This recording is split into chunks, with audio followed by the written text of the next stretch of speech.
Coach, thanks for spending a few minutes with us today. We're going to go into questions. We'll start with Chris Stock from Inside the U. Chris? Yeah, Coach, curious about third downs, conversions, and what you guys have been able to do on red zones for the season, the totality of it. It's up from a year ago. It's better than a year ago, but just curious about your take on how things have gone there. I think we've done a good job in the red zone. Most importantly, we've gotten points, I think, every time down there. Even when the few times we haven't punched it in and gotten touchdowns, we've been able to get the field goal. I think last week was maybe the first time statistically we didn't succeed because we were taking a knee at the end of the game. And unfortunately, that goes against your stats. So we've done a good job in the red zone. We hopefully can continue to do that. And I think as long as you can run the ball effectively down there, that gives you a chance. Third downs, have been up and down. I think the last 2 weeks have been really poor. And a big part of it is because, we've just taken way too many negative plays in early downs and got us behind the sticks and second and long. And, you look at last game, I think we were 4 of 13. Well, we were 4 of 8 in 3rd and 10 or less. We had 5 3rd and 11 pluses. And against one of the top third down defenses in the country with a pass rush like that, that's not a recipe for success. And, that's one of the biggest things we got to clean up. The negative plays have just absolutely killed us, kept us off schedule the last 2 weeks, made third downs really hard. That's just something we've got to find a way to clean up because, traditionally we don't have a ton of negative plays. That's usually one of our strengths. And we've just taken a lot of -1, -2 yard losses on runs. Obviously we had a couple sacks, but I think that is probably the biggest reason we've struggled lately the last 2 weeks on third down, just because we've been in so many third and longs. Coach, we've got Gary Furman from Kane Sport. Gary? Hey, Rhett, how you doing this week? Hey, Gary. Now that we're getting towards the midway point of the season, I think we're starting to see some of the issues from last year kind of resurfacing a little bit with some position groups and uneven performances from game to game and things like that. But what we're also seeing is your ability to dial up explosive plays that right now I think you would agree is carrying the offense a little bit. So I had a couple questions.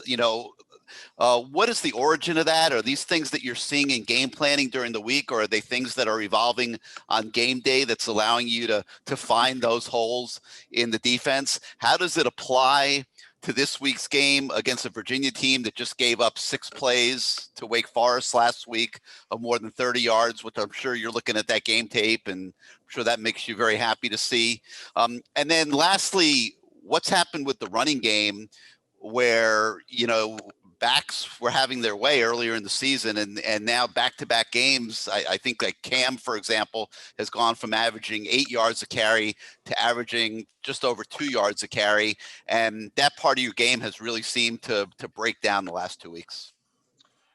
Yeah, the first question on generating explosive plays, I think it's probably a combination. Sometimes it's in-game adjustment. A lot of times, I think that's one of my jobs is when maybe we're needing a shot in the arm, having a couple things we can go to each week. Obviously, I didn't do a very good job of that 2 weeks ago, but just to give us a shot in the arm and kind of get us back going again. Sometimes maybe when we're like anybody gets in a game, sometimes defense gets you a little bit. And you kind of get a little stale. You got to find something to kind of restart the engine a little bit. Our guys have done a good job executing those kind of things. When just the base system isn't flowing as nicely as we'd like it to. With regards to the run game, honestly, I think the Clemson game, we got whipped. I thought we ran the ball really well last week. I mean, you're talking about the number 2 rush defense in the country. I think BC ran for 30 yards on them. I think North Carolina State ran for like 60 yards. I know Austin Peay had 1 yard rushing. I mean, they were giving up 52 yards a game. And if you take the sacks out, we probably had over 130 yards net rushing. That's more than twice their average. And really the way we were able to close the game out, I thought was strong. And so I think we'd have probably ran the ball even better as a unit had we not been in the couple of drives there in the second and third quarter where we were struggling, not been so far behind the chains where we couldn't run the ball. In terms of Cam, I don't know if there's any one thing to pinpoint, but we're obviously playing Jalen and Don as well. And you even saw Robert Burns and then De'Aaron gets his. So we're not trying to force feed it to one guy. We're just going to ride the hot hand. But honestly, I mean, we're world beaters, but nobody runs for a ton of yards on those guys. And so I thought we were actually effective in the run game last week. And can you comment a little bit on Virginia's defense? At times they had some success against Clemson, but then, last week they gave up the big plays. Yeah, I think, Bronco and that group there, they're really known for being really tough, really physical, well coached. They're really long. I mean, you look on the depth chart, everybody, they got 2 outside linebackers that are 6'7", 6'5". Their corners are 6'2". Their safeties are 6'2". And their scheme kind of allows them to almost shrink the field on you. I know Wake Forest got some big plays on them. I think that's why they were able to win the game. But, they did a nice job of generating those. But, traditionally, I think Virginia does a nice job of keeping everything in front of them. So I think, like you said, probably what you saw against Clemson is more who they are. They did a really good job of slowing those guys down most of the night. Coach, we've got Barry Jackson from the Miami Herald. Barry? Hi, Rhett. If another coach on the staff asked you in confidence, who are the 3 receivers who you think are best equipped to help you win games, could you even answer that at this point? And does the fact that you have such a large group sort of muddled together, does that excite you? Does it stress you out at this point in the season? No, it doesn't stress me out. We've got, we've been playing the young guys a little bit more the last 2 weeks. I think the best thing is those guys just got to come compete every week, and the guys that are playing the best in practice and having the best game are going to stay in there.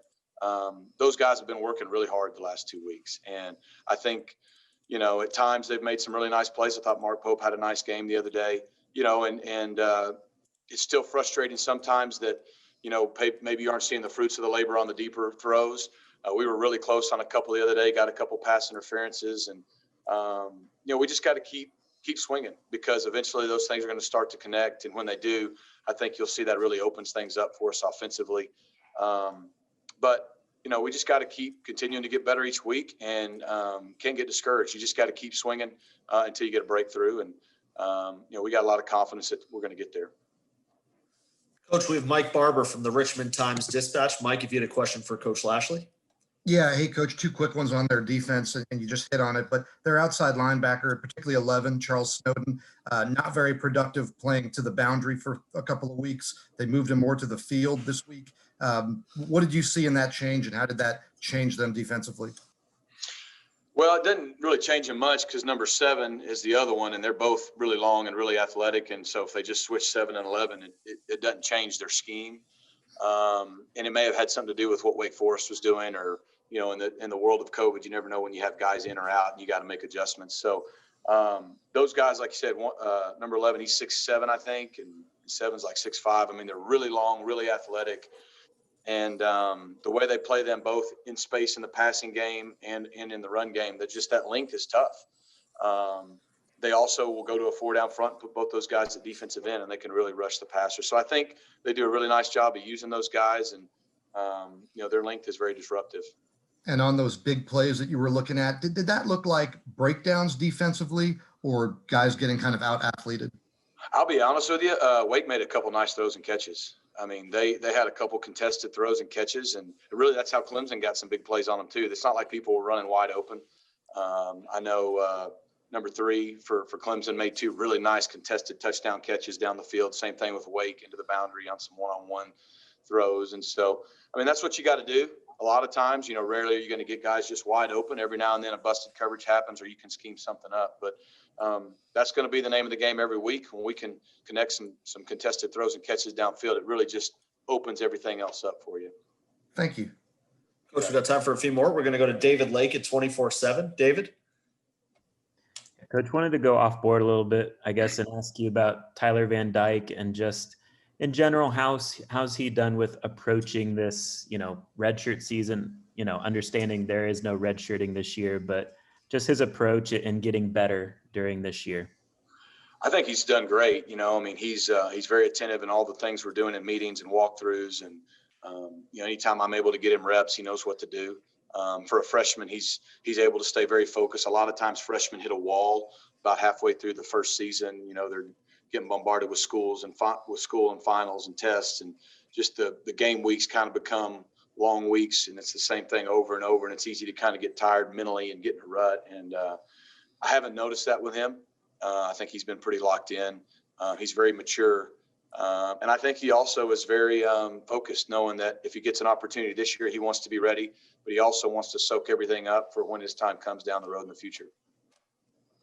Coach, we've got Manny Navarro from The Athletic. Manny? Hey, Coach, obviously on the depth chart this week, you guys put a bunch of oars for the wide receivers, and we've talked about how the freshmen are sort of coming along. I wanted to ask you specifically about, Jeremiah Payton, Keyshawn Smith, Michael Redding. I guess of those three, is there one that's further ahead of the other in terms of being a deep threat and maybe being able to help you guys stretch the field and fill in that void that you want? It's been interesting. Michael Redding started doing some good things early in the season, and then kind of just had some aggravating injuries that didn't keep him from playing, but probably slowed down that progression. Same thing with Jeremiah Payton. I thought in the first game of the year he showed some really good things, and then had to miss a couple weeks, so that kind of slowed him down. Now we've got him back, and Keyshawn Smith, he's shown he can really run. He had a really nice deep route last week. He ran by the guy, and we just right off the fingertips, and it was borderline interference. So we were really, really close there, and he can stretch the field. And those guys have length. My hope is all three of them really continue to develop into more of a threat to stretch the field. But Keyshawn can run. Jeremiah's really long, and Michael's really, really dependable. So hopefully we can keep those guys consistent in the practice rotation, in the game rotation, to where, as young guys, like you said, two are true freshmen. Jeremiah's a redshirt freshman who's never played till this year. Hopefully the game will start to slow down. Like I said, sometimes a guy makes one or two really good catches, and all of a sudden the light clicks on, and it kind of opens up the floodgates, and that's kind of what we're looking forward to. Thanks. Coach, we've got two more for you. We're going to go to Daryl Streeter at Footballville. Daryl, if you had a question for Coach Lashlee. Yes, Coach, how you doing today? Coach, how's your family enjoying the Miami sunshine and the weather? And can you see yourself being here for a while? They're loving it. Obviously, being COVID, I think my wife and I have been out one time since we moved here. And then, my kids, fortunately, they've been in school since August, and that's gone well. So that's been really good. I know my wife's been really happy about that, getting them out of the house. But they're loving it. My boys are getting to play on a little baseball team. They're having a good time. And, my boys, they're just kind of at that age at 10 where they really get excited about football and game day every week and all that. So they're loving it. They love being at the U. We love it. My wife was telling me during our off week, that was one time we got to go out to dinner one night, just how much she enjoyed being in South Florida and how it's really exceeded her expectations. So we're very happy here. We're excited to be a part of Coach Diaz's staff and try to build something special. Awesome. Last one for you, Coach. We have David Wilson from the Miami Herald. David, go ahead. Hey, Rhett, a couple quick ones. Just first, I'm just kind of curious your overall kind of big picture thoughts on D'Eriq on Saturday. Obviously, the 4 touchdowns, but the 2 interceptions. And then also, we obviously, you're adding different stuff to the playbook. It seems like every week we saw that full house formation. I'm just curious, with no spring, how far along is like install or whatever at this point in the season as opposed to maybe past seasons? Do you feel like it's a little bit further behind, or are you kind of where you hope you would be?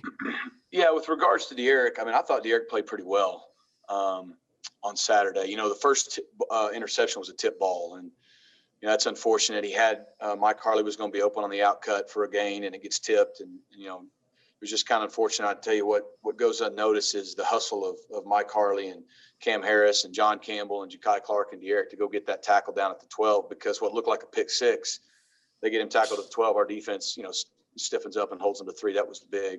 And the other one, their corner honestly made a great play. He turned and showed a coverage and bailed out the last second, and he got us. But he probably had 2 other plays that were really poor plays. One, we took a sack on one late in the game that I think he could have got the ball out. And then another one when he was out of the pocket, didn't make a great decision. But to throw 4 touchdown passes, I thought his deep ball throws were a lot better. If you look, they were right on the fingertips of the receivers. A couple PIs we got because he gave them chances. And he made some runs when we needed him to as well. And so I thought he played better. I thought he was just steady and did a good job and gave us a chance to win. Obviously, the turnovers were critical, and we can't allow that. But as far as D'Eriq goes, I thought he had a solid game, and I think he'll continue to get better each week. What was your second question? Obviously, you're adding stuff to the playbook every week, and we saw that full house formation. Yeah. I'm just curious, like how far along obviously with no spring, I'm sure it took a little bit longer to install and stuff like that. Are you kind of where you would hope you would be? Are you still installing stuff more than maybe you would at this point in the season in past years? I'm not as worried about like the volume of stuff. You know, people always like, hey, we got X% of our playbook in. I mean, we don't even have a playbook, you know. I mean, we have guys with iPads and we send them stuff and we kind of build it around what we do. I think where it's probably hurt us the most is in our passing game, with just the development of timing and reps, because we lost 11 spring practices. But even more than that, we lost that time in spring, in April, in May, in June, when those guys would have been out throwing and doing those things that we had done all spring on their own. And that's when really you develop a lot of timing and continuity that are on the deep balls, on things that are just right now a hair off. And so just you kind of lose the ability to build reps, because it's not always about the plays. It's about how many times you've repped certain things to where you have the confidence, no matter what look the defense gives you, no matter good, bad, that you can execute at a high level. And I think that's probably the only thing that's really hurt us. You know, with regards to evolving each week, your opponent's different.